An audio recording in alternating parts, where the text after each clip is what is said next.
Today's focus is on the fact that GM's CEO, Ms. Barra, has announced that they will spend $7 billion between now and 2025 and plan and expect to eclipse Tesla in the process. And our thesis today is that that's not going to happen, and for a number of reasons. And it suggests that GM might not be that serious when they're in serious jeopardy. This is Greg for Teslafaninsight. Thanks once again for joining us. If this is your first time, welcome. If you're a repeat visitor, welcome back. We also want to thank our Patreon supporters. If you enjoy the show, please take time to like and subscribe.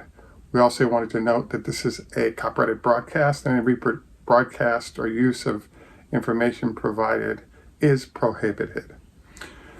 So today we wanted to focus on the fact that the CEO of GM came out and announced that they were going to spend $7 billion between now and 2025 with the goal of eclipsing Tesla in the process. Now, she didn't articulate what the full eclipse was, but the implication might be that they're going to sell more EVs in the United States than Tesla is selling. And by 2025, I expect the US to be perhaps a $2 million selling environment for Tesla. So I was kind of stunned at when she made this comment. So I have to say that there were a whole bunch of title options that were lurking here. One of them was why Bain and McKinsey can't save GM from Tesla. Obviously, another one is how is Tesla or GM going to eclipse Tesla by spending $7 billion when the Berlin factory alone is going to end up being a $7 billion factory by the time 2025 rolls around. So it suggested that, there's sort of a mystery from the comments. Obviously, she's a brilliant lady and runs one of the biggest companies in the world. But a lot of the comments and moves made by GM, including some of the comments made by Bob Lutz, etc., suggest that there's a misunderstanding of how the environment is going to be one going forward. So there are, among the mystery comments that came to mind for me were, number one, GM doesn't have its own dedicated charging network. And I've heard all these numbers about how your own charging facilities might look, but one of the numbers I heard like $1 million a piece. So if we just had GM matching a dedicated charging networks for its vehicle, that could actually eat up, a couple of $1 billion by itself easily. Another issue that pops up is, GM sold one electric vehicle in the past quarter. They are still in the zone where they just paid $2 billion to cover issues with the Bolt. And so, yes, again, it's good. The money's going to be spent. But the problem that's lurking is it's hard to go from one vehicle sold to 2 million vehicles sold in 3 years when you have not necessarily stabilized on your battery solution. And that is both the battery itself and its configuration, as well as the thermal management unit, which is a key component of the battery pack, and it not causing fires. So this is a huge question because right now there's sort of a disagreement going on in the auto industry, it seems, when it comes to Tesla and Tesla's process.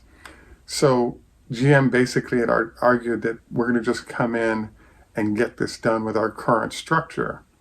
Ford is suggesting by its split that they're finding that it's in their best interest to segregate electric vehicles away from all the other vehicles it produces. And we actually think this is a really bright move. You get an ability to potentially spin out that operation and get some nice numbers on it. And Ford is actually selling a lot of its electric vehicle products and expanding that solution over to their trucks successfully, where GM has not been doing so. So the biggest sort of disagreement that we see going on right now is articulated by the number of deals that Tesla has been lining up for long-term battery components, be it in Australia, Africa, et cetera, et cetera. Now, there may be deals signed by the big OEMs to get this done, but there seems to be lurking an issue of how are you going to get scale batteries when you don't have vertical integration in the battery space? And I guess in theory, LG and others might be the solution to this. But after checking with some of the key sort of manufacturers of the battery components, it's a mining situation where it can take as long as 2 or 3 years to open a new mine to generate scale quantities of materials to facilitate the scale level of batteries that people might want. So what this is leading to is the fact that without GM, Ford, et cetera, getting into that vertical integration with the help of partners all the way back to the mines, we're, I think, going to end up in a situation much like what's going on with Rivian and Lucid currently, which is Elon articulated that on numerous occasions that there's a problem going on, which is it's very easy, or it's a lot easier to deliver a prototype versus moving to full-scale production. When I heard this, I kept thinking to myself, what he meant was that there are a lot of issues in the manufacturing space that you have to work out to getting to production. Clearly, we know about the shortages of semiconductors right now. But the next question that's sort of lurking in terms of process is, have the current manufacturers been able to line up scale batteries to grow with the amount of production they're doing? Now, according to J.B. Straubel, the former CTO of Tesla, who's now doing recycled batteries, as well as to Elon, there seems to be a crush happening right now that no one has kind of figured out, including Tesla, and that is that, yes, you can get that prototype vehicle done, and there are batteries available for prototype quantity vehicles. But now, as those companies are trying to scale, they're finding that, well, wait a second, we're having a hard time getting scale batteries to put into the vehicles so we can deliver. And the net of this is that the inability to get vehicles produced by these companies is causing a cut in their stock price, because they're not necessarily going through all the details. But I think this is what the detail is that there's just not the scale batteries available. And then we add on to the back end activities of Tesla. So we actually met with an installation person, and we asked him about how things were going with the Tesla Powerwall installations. And he said terrible, because right now Tesla's Powerwall is backed up a year out. And therefore, customers who want the Powerwalls in their homes are having to go to other makes in order to get it done. And what's interesting then is that the reason for this backlog for Tesla is actually that there's a shortage of materials to go into those Powerwalls, especially the lithium storage facilities. And so those have been used for cars because there's a net greater value to the car company of doing so. So the other note here that I thought was kind of interesting is Tesla's decision to expand the range of types of batteries, LPF, the new 4680, 2170, all these different types of batteries are being used by Tesla successfully with its thermal management system.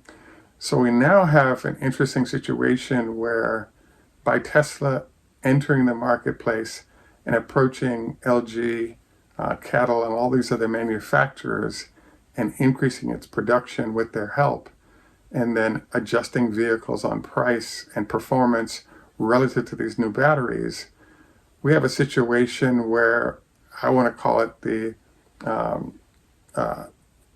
the oxygen is being sucked out like an atomic bomb from the entire environment, because if you're a manufacturer of a battery and Tesla has multiple years of orders on the table with the money to pay for it in advance, and perhaps any pre-existing relationship, these manufacturers are going to have to make a decision between the startups or Tesla in terms of providing battery solutions.